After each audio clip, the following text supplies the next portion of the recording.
Paris. Opération escargot, raffinerie et dépôts pétroliers visés. Des routiers ont débuté lundi à l'aube, un mouvement reconductible contre la réforme du travail, avec de nombreuses actions en région, selon des sources syndicales et des correspondants de l'AF.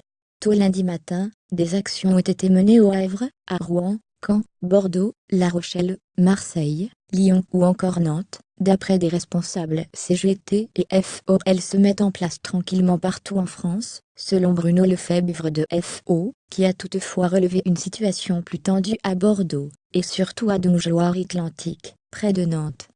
Là-bas, plusieurs dizaines de manifestants routiers, syndicalistes, salariés d'Airbus et quelques zadistes étaient contenus par les gendarmes sur un rond-point proche de la raffinerie Total, a constaté une correspondante de l'AF. Les camions qui arrivent au rond-point sont redirigés vers la 4 voies.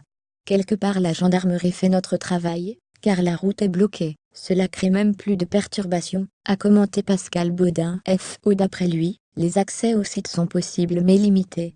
Près de Rennes, 70 à 80 routiers se sont positionnés aux abords du dépôt de Verne-sur-Sèche, selon FO, qui a évoqué une charge des gendarmes assez rude à 5h15. L'ambiance est tendue, d'après un syndicaliste.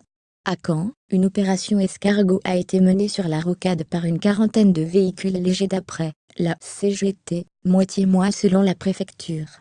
La police a ensuite mis fin à une tentative de barrage filtrant devant un centre routier, la pluie rendant dangereuse toute entrave à la circulation. Environ 50 personnes se sont aussi rassemblées devant un terminal pétrolier à Grande-Quevilly, près de Rouen, d'après la CGT.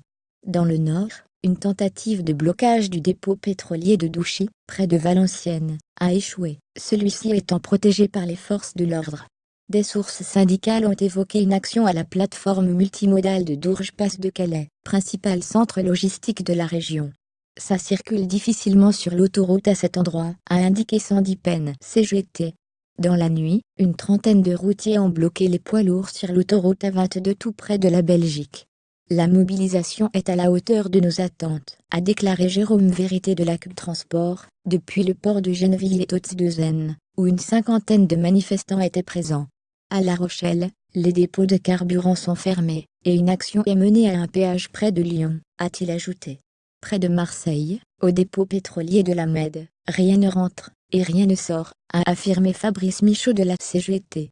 Selon lui, des plateformes logistiques sont aussi visées par une petite cinquantaine de grévistes. Les routiers CGT et FO ont appelé à une grève reconductible contre la réforme du travail qui risque, selon elle, d'affaiblir les protections des salariés et de diminuer leur rémunération. Ils ont également exprimé des inquiétudes quant à la révision de la directive européenne sur le détachement. Des revendications salariales sont aussi exprimées, notamment de la part des conducteurs de matières dangereuses. Ailleurs, sur le web, contenu proposé par Taboola.